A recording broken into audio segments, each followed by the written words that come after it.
Hello and welcome to today's video.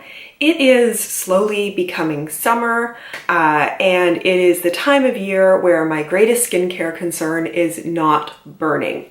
I am fairly fair, I have freckles, I have skin that burns at the drop of a hat, so my most important thing in the summer is sunscreen.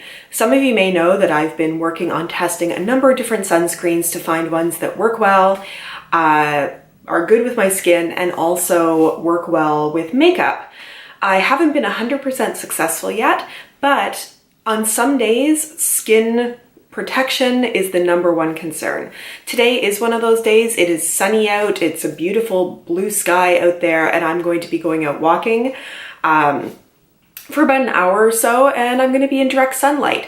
So for me at this point, sunscreen is the greatest concern, but I still want to look kind of nice, and I do want to use a mineral sunscreen because I'm finding that that is what I like best with my skin. It doesn't sting my eyes, it offers greater sun protection. So the one that I'm going to be working with today is the Ordinary's Sun Care, but I want to do something with this to just make it look a little bit nicer and use some makeup. So the first thing that I'm going to do is just apply some of this, and there we go. And you'll see when I put this on why it's a bit of an issue. It's just very white. And I will sort of start out here as well by saying that what I am doing here is likely to work for people like me who do have fairly pale skin. If you are a medium to deeper skin type, this just may not work because there's just so much white cast from this sunblock that you just might not be able to get past that at all. But you can see how white this looks going on. Did I bring a mirror in here? Let me check. I did. So the nice thing for me as well about these mineral sunscreens is, as I said, they don't sting your eyes. So I can get sort of right up underneath my eyes, make sure that I'm getting close in there and really protect all of my skin. And also make sure that I'm getting tips of my ears and my chest and the back of my neck and just everywhere that I can. So you can see, I mean, I think on camera it comes across a little pink. In real life, it really has this sort of blue-purple undertone, but there's very much a white cast there. So I would suggest at this point, after you've gotten it, rubbed in so there's no white bits left, to let it set for about 10 minutes or so. If you have the time to do so, it will absorb a bit into your skin.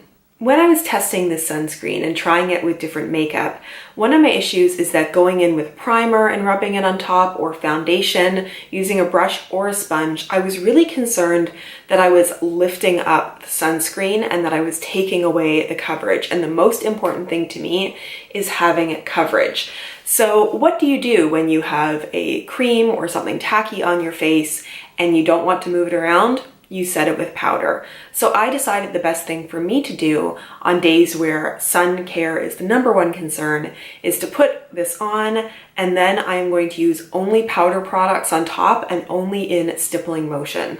What you're trying to do at this point, or what I'm trying to do, is set down that sunscreen, but also bring a little bit of life back to my face again, because it has given me that very ghostly white cast look. So choose a powder, a pressed powder, a powder foundation that has pigment to it. So I'm using something I haven't used in a while. This is the Mineralized Skin Finish from MAC, AC4 Medium Plus. I always found this to be just a shade or a little bit too deep for me in terms of color when it actually goes on, but because I'm trying to counteract this very ghostly thing here, I can just get in there with my powder brush and start stippling this on.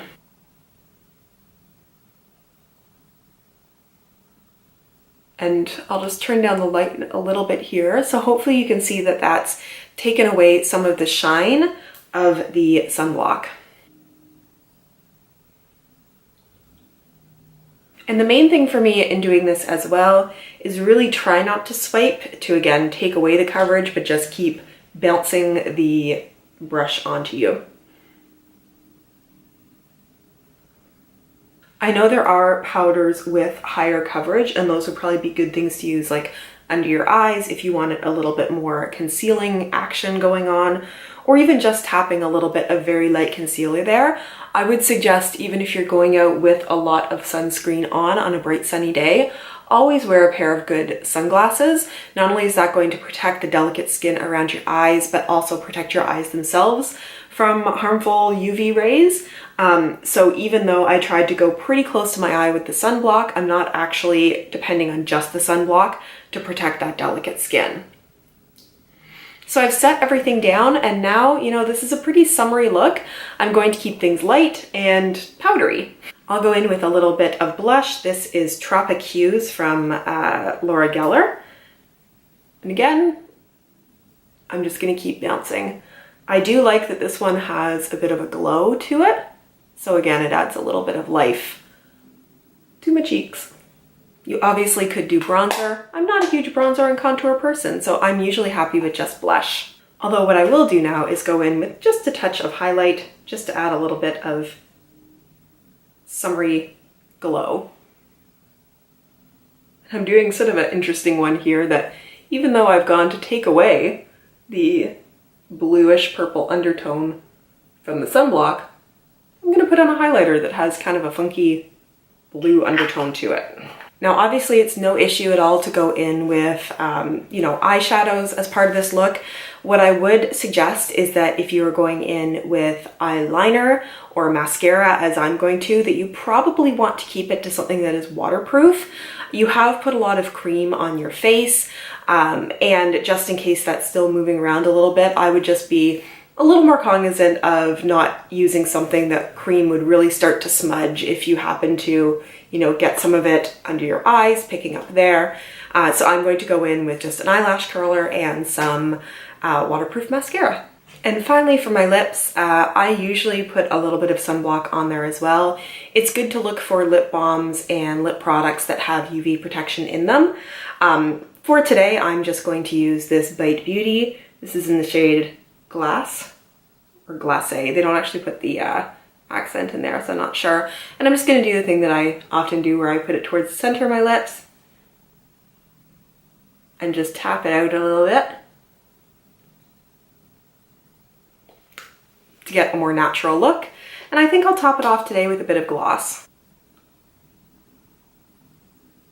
Again, look for a gloss or a product that does have UV protection or SPF in it. So there we go. It's a pretty simple look, but it is just a way to make sure that the efficacy of your sunscreen is the #1 component, and then putting a little bit on top if you feel like wearing some makeup, if you feel like looking a little bit more presentable or feeling a little bit more comfortable, and you still want to have some of that, you know, putting your face on going on. So let me know what you do to protect yourself from the sun. Let me know all of that down below. I am constantly vigilant for ways to prevent myself from sunburning in the summer. And I would love to hear any tips that maybe I don't have yet. Thanks so much for watching, guys. Give this video a thumbs up if you haven't already, and I look forward to seeing you in my next video. Bye.